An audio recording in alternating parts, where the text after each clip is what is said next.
In today's video, I'm going to teach you how to create a chart in Google Sheets Sparkline. By the end, you'll know how to turn a small set of numbers into a clean mini chart that fits inside a single cell.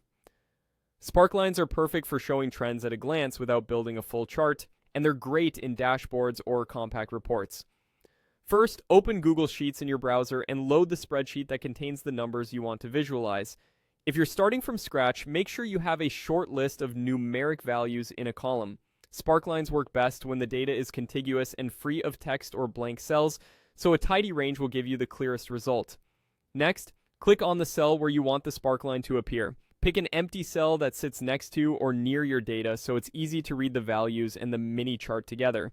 Keeping the sparkline close to the source data makes comparisons simple and reduces scrolling. Now type the formula exactly like this: equals sparkline D2 D5. Replace D2 to D5 with the range that holds your numbers if yours is different. This formula tells Sheets to plot the values in that range as a small inline chart. If your list grows later, you can update the range to include the new cells, and the sparkline will refresh automatically. Press Enter to confirm the formula. Instantly, you'll see the sparkline appear inside the cell. By default, it's a line chart that traces a trend across your selected values. If you see an error, double-check that your range points to numbers and that there are no stray text entries or blank rows in the middle of the selection. Finally, adjust the cell to make it bigger so the sparkline is easier to read. You can click and drag the column boundary to widen it, and drag the row boundary to increase the height.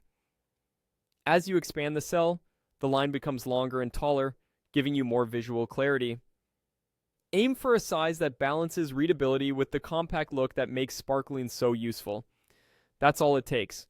Go to your sheet, click the target cell, type equals sparkline D2 D5, press Enter, and resize the cell for clarity. As a quick tip, sparklines are flexible, so once you're comfortable with the basics, you can explore options to change colors or styles. But even with the default settings, you now have a simple, effective way to show trends right inside your spreadsheet.